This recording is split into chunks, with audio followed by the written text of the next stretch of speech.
Independientemente de la dirección a corto plazo, lo realmente importante es saber qué pasará con Bitcoin, pero a medio y largo plazo. Así que en el vídeo de hoy haré un análisis de la última hora de Bitcoin, actualizando lo que puede ocurrir durante los próximos días y comentando qué puede ocurrir durante las próximas semanas. Bueno, tal y como comentamos ayer y hemos estado comentando un poco estos días atrás, lo que estamos viendo es una estructura de freno, de giro, por múltiples motivos. Recomiendo que quien quiera indagar más en dicha estructura vaya al vídeo que subí literalmente ayer y se lo vea porque hago un momento bastante largo y tendido de qué está ocurriendo y por qué el precio puede irse para arriba. Pero a grandes rasgos, la realidad es que estamos formando un patrón de cuña en una zona de soporte en niveles diarios, horarios y semanales y podemos ver ese movimiento impulsivo que por lo menos ataque el inicio del mismo, ¿no? Y es la zona de los 99.500 aproximadamente, como siempre hablamos de zonas. Ayer vivimos varias fases, vivimos una fase de desaceleración, vivimos una fase de ruptura y vivimos una fase de giro. Y ahora volvemos a estar, también lo vivimos durante el día de ayer, dentro de esa fase de freno, ¿no?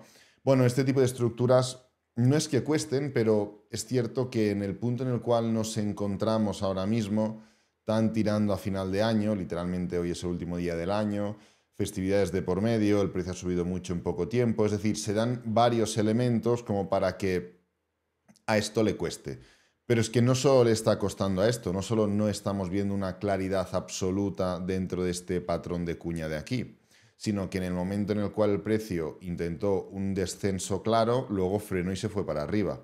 Cuando se iba para arriba, luego inició una caída bastante poco fuerte, que significó un patrón de canal. Cuando rompió el canal, volvió a frenar y se dio la vuelta. Esto nos ha llevado a este punto, pero es que si hacemos zoom out y miramos un poquito más lo que está ocurriendo, pues vemos que el precio en general viene de una estructura horizontal que se ha desmarcado un par de veces al alza, pero que mantiene bastante bien esos niveles promedio, ¿no? Una especie de movimiento intermedio, pues sería esta zona de aquí, puede ser. El precio se ha mantenido muy de promedio sobre los $96.000 el Bitcoin desde hace ya pues un mes y pico, un mes y medio va a hacer. Entonces, el tema no es que, oye, está costando este último patrón de cuña, no, es que el tema es que está costando un poco el movimiento en términos generales. Esto no tiene por qué dejar de lado o por qué hacernos pensar que estamos o tenemos que desechar esta apuesta, entre comillas, por la probabilidad más clara, que es ver este movimiento ascendente. Además, justamente ya ha pasado lo que hablamos ayer y es ver una especie de descenso, toma de liquidez por debajo de los mínimos anteriores, algo que ya ha ocurrido.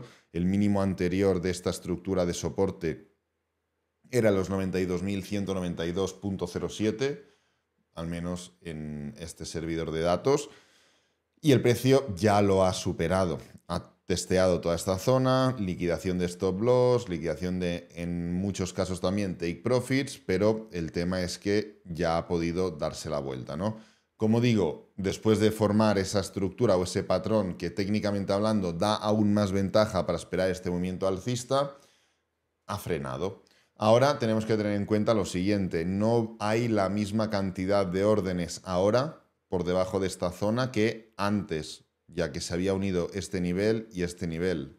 Con lo cual, ahora el precio, en el caso de atacar este nivel, puede romperlo con más facilidad y con más contundencia sin ningún problema. Pero bueno, independientemente de esto, creo y considero que podemos y que seguimos dentro de esa hipótesis de atacar por lo menos los 99.000. Bueno, el target de estas estructuras, ya está, sin más. Luego, cuando se forme la ruptura, veremos si la ruptura, como comenté ayer, tiene la capacidad suficiente como para atacar esta zona, si va a más o si va a menos. Pero esto ya lo detallo en el vídeo de ayer. Entonces, para las próximas horas, por motivos evidentes, espero una sensación plana, una sensación de falta de dirección. Sería lo normal si nos focalizamos un poco en la fecha en la cual nos encontramos, si hay algún día o algún conjunto de días para que ocurra nada, es el día 31 de diciembre y el día 1 de enero. Precisamente estos son los dos días más habituales para que no ocurra nada. ¿Que va a ocurrir de esta forma? ¿Que va a ocurrir no ocurrir nada? Valga redundancia. Pues no lo sé, pero la realidad es que si queremos pensar en probabilidades y en lo que es más sensato y lógico, entre comillas, que ocurra, podríamos esperar que durante las próximas horas, e incluso cuando digo horas no me refiero a 4, 6, 8 horas, sino que me refiero a 24, 36 horas incluso, no ocurra demasiado. Independientemente de ello, el contexto en general es alcista por lo que estoy comentando, pero es alcista en el más corto plazo, no es alcista en términos generales. Es decir, tenemos una dicotomía aquí, ¿no? Si comentamos corto plazo, medio plazo, largo plazo, el corto plazo es claramente es alcista, ya está, por todo lo que he comentado hoy y sobre todo lo que comenté ayer. El medio plazo, que es rango, es claramente un rango. Y el largo plazo, que es claramente alcista. Lo más claro en cuanto a movimiento ascendente es el largo plazo. ¿Por qué? Porque ya estamos dentro de esa estructura alcista. En el corto plazo podemos esperar que se forme ese movimiento alcista, pero tienen que darse ciertas condiciones para que el precio pueda tomar esa dirección que evidentemente aún no se han dado, con lo cual es una especulación en base a lo que está ocurriendo. El largo plazo es claramente alcista y punto. Entonces, habiendo dicho esto, no significa, y aquí es un poco donde está el kit de la cuestión, que el medio y el largo plazo también tengan que seguir siendo alcistas. Obvio, el largo plazo lo vamos a dejar como alcista, porque sería una imprudencia el intentar pensar que por la cifra en la que nos encontramos o por la estructura que estamos viendo, ya vamos a finalizar el mercado alcista y vamos a iniciar otro tipo de mercado. Sin embargo, el medio plazo también es alcista, o también espero que sea alcista, como el corto y el largo plazo. Bueno, pues vamos a verlo. De entrada, lo que podemos ver, y esto no lo pude terminar de hablar ayer, por tampoco alargar demasiado el vídeo, es que la dominancia de Bitcoin se está dando la vuelta, ¿no? Esto es algo que debería preocuparnos, porque además podríamos decir, oye, estamos haciendo máximos y mínimos crecientes, no ha habido ningún patrón de giro, la media móvil de 50 semanal ha sido rechazada, no estamos en una zona clara de resistencia. Quiero decir, si esto fuera el euro-dólar, por ejemplo, ¿qué es lo que podríamos esperar? Pues bueno, hemos hecho un pullback largo y ahora seguimos con la tendencia ya por otra zona y ya está. Claro, aquí entran diferentes factores. Primero, esto no es un activo como tal, esto es una métrica. Esta métrica nace de un cálculo respecto a lo que ocurre con otros activos, y en este caso es la capitalización de mercado. La capitalización de mercado, como ya sabéis, la vemos como un todo, pero dentro del todo, estas son las criptomonedas, pero dentro del todo hay quesos. ¿Qué significa que hay quesos? Pues que, por ejemplo, esto de aquí es Bitcoin. La capitalización de mercado de criptomonedas es X trillones. Vale, perfecto. Pero Bitcoin, ¿cuánto es? La mayor parte del queso. Luego tenemos, pues, Ethereum. Luego tenemos, pues, Ripple. Luego tenemos, pues, BNB. Y así hay quesos, ¿no? Entonces, lo que ocurre con las porciones de estos quesos afecta a la dominancia. Pero la dominancia no es un activo como tal operable, es simplemente una métrica. Entonces, si bien se puede regir bajo los mismos parámetros de análisis, hay que adaptarlos. Igual que no podemos esperar que un impulso, un pullback y una continuación en el euro-dólar sea igual que en Bitcoin, porque el impulso será mayor, el pullback será mucho más duradero y la continuación será más agresiva. Sin embargo, regimos los mismos parámetros de análisis para uno y para otro, pero en el euro-dólar somos un poquito más conservadores y en Bitcoin igual somos más agresivos o incluso quitamos take profits o lo que sea. Con esto ocurre lo mismo. ¿Podemos utilizar los mismos parámetros para la dominancia? Sí, pero hay que adaptarlos bastante. Entonces, el hecho de no haber visto una clara ruptura de un mínimo anterior, de no haber visto una clara estructura de doble techo o de mínimo decreciente, algo por el estilo, no implica que no estén cambiando cosas. Porque, y lo más importante, ya hemos roto la bull market support band. Es cierto que nos hemos quedado rechazando la media móvil de 50 semanal, pero primero, hay decenas no, hay infinitas medias móviles, cada uno puede poner la que quiera según su imaginación.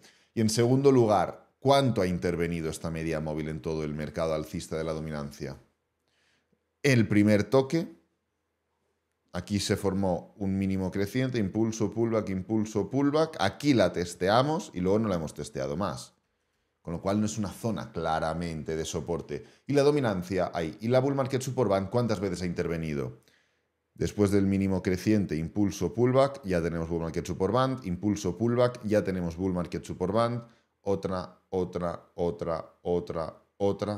y aquí la hemos roto finalmente. Con lo cual la bull market support band es realmente la zona a tener en cuenta y ya la hemos roto. Si el precio de la dominancia no es capaz de retomar claramente el movimiento por encima de la bull market support band, esto corre el, entre comillas, peligro, porque creo que es algo positivo para el mercado, de iniciar un cambio de estructura. No será un cambio de estructura tan limpio como en otros momentos. Fijaros que aquí hemos intentado en alguna ocasión un claro cambio de estructura y no ha sido capaz. El precio cuando ha formado un cambio de estructura le ha costado bastante y en el momento en el cual lo ha conseguido, aún se ha dado la vuelta claramente y se ha roto por encima del máximo anterior. Es decir, la dominancia de Bitcoin es un activo, o es una métrica, mejor dicho, no es un activo, es una métrica, que precisamente por no ser activo es mucho más volátil y tenemos que entenderlo así.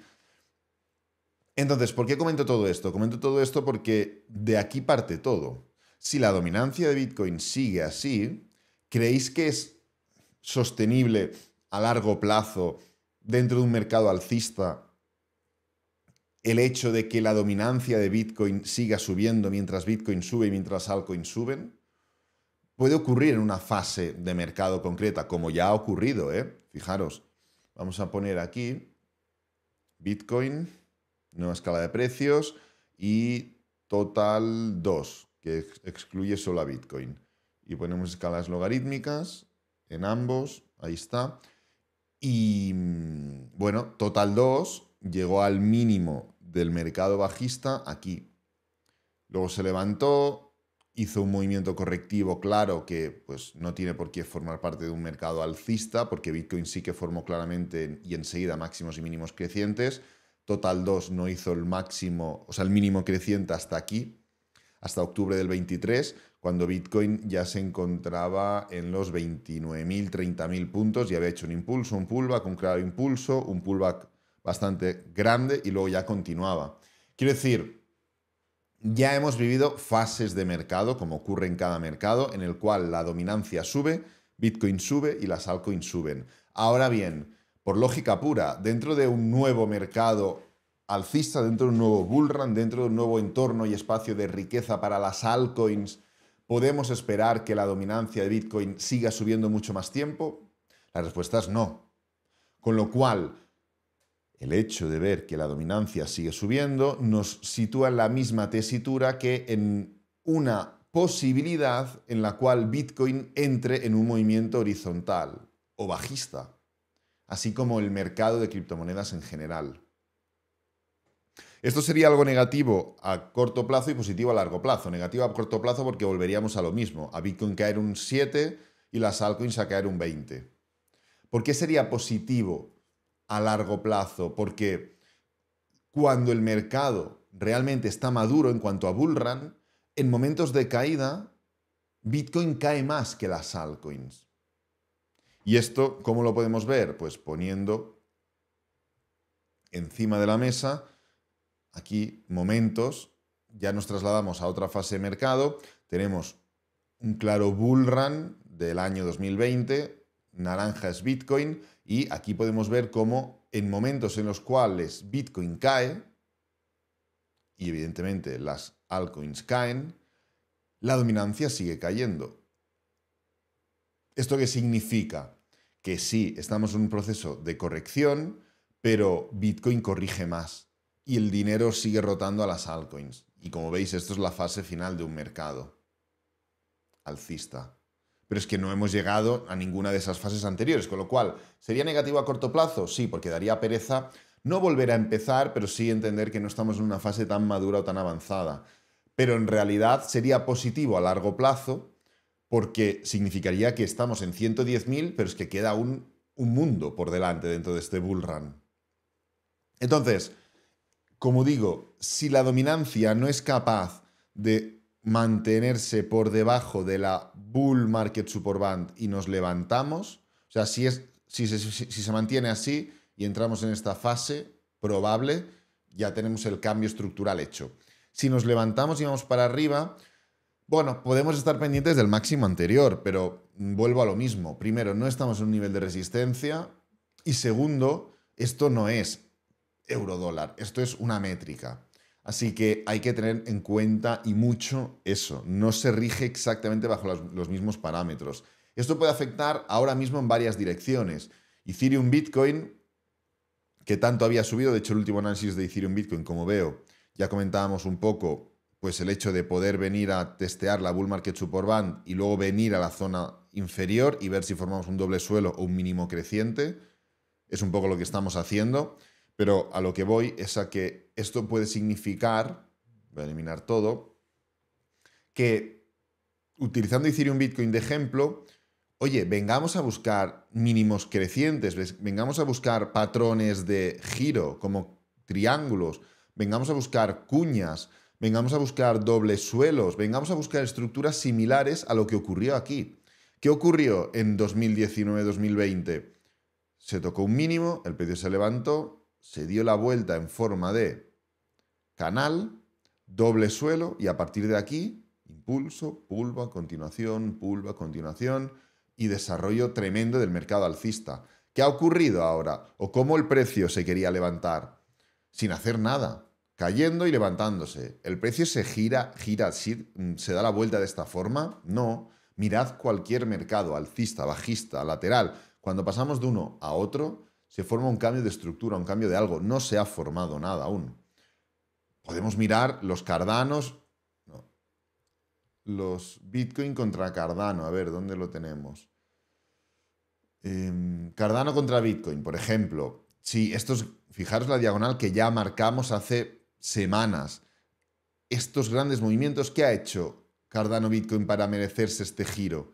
¿Tenemos que venir de nuevo a la zona de soporte? No, pero impulso, pullback, mínimo creciente y cambio de estructura. Como aquí se forma un freno mucho más claro, pero luego impulso, pullback, mínimo creciente y cambio de estructura. Entonces, esta fase, ¿por qué lo comento de esta forma? Porque sí, estamos viendo como el corto plazo, el más corto plazo es esperanzador para Bitcoin, el más corto plazo. El largo plazo es claramente alcista, pero el medio plazo puede requerir aún de un movimiento correctivo mayor. Es decir, podemos vernos envueltos en algo así a corto plazo, pero que esto solo sea parte de, pues, o una estructura mayor, o un movimiento más horizontal, o algo por el estilo. No soy artista, no puedo inventar tanto. Además, y ya con esto termino, podemos poner encima de la mesa decenas de métricas. A ver, la métrica de desempleo es un rate. Y vemos claramente cómo en los momentos en los que, pues, por ejemplo, la métrica del desempleo ha estado subiendo con fuerza, sobre todo en esta fase final, donde se volvió un poquito más claro, el precio de Bitcoin ha tenido una pequeña fase de estancamiento. Luego hemos seguido subiendo, sí, y el precio de Bitcoin ha formado un gran movimiento impulsivo. Pero la métrica de desempleo no es del todo favorable para Bitcoin. Podemos ver también cómo, si nos vamos a la dominancia, por ejemplo, y ponemos aquí activos totales por parte de la Fed, a ver, aquí lo tenemos. El momento en el cual se formó ese giro o cambio de estructura en la dominancia fue cuando se empezó a ampliar claramente ese balance de activos totales. Es decir, esto ya son como extras, ¿no? Simplemente. Solo comentar el hecho de, oye, el corto plazo es positivo para Bitcoin porque así lo estamos viendo y porque así lo marcan las probabilidades. El largo plazo también lo es, pero el medio plazo es tan alcista como los demás compañeros. Yo no lo tengo tan claro, yo no lo tengo tan claro. Eso no es algo negativo, ni mucho menos, ¿eh? El mercado se rige por impulsos y pullbacks constantes. Iros al año, bueno, iros a cualquier mercado alcista y veréis claramente cómo hay constantes pullbacks de forma no semanal ni mensual, pero trimestral claramente. Y venimos de un trimestre en el cual, si recogemos todo, hemos tenido grandes beneficios. ¿Por qué no podría venir un pullback un poquito más desarrollado de lo que hemos visto de momento? Así que nada, voy a dejar este vídeo por aquí, espero que te haya gustado, que te haya servido, que es lo importante. Si es así, dale me gusta, suscríbete, compártelo con amigos, con la familia y nos vemos en el próximo vídeo. Adiós.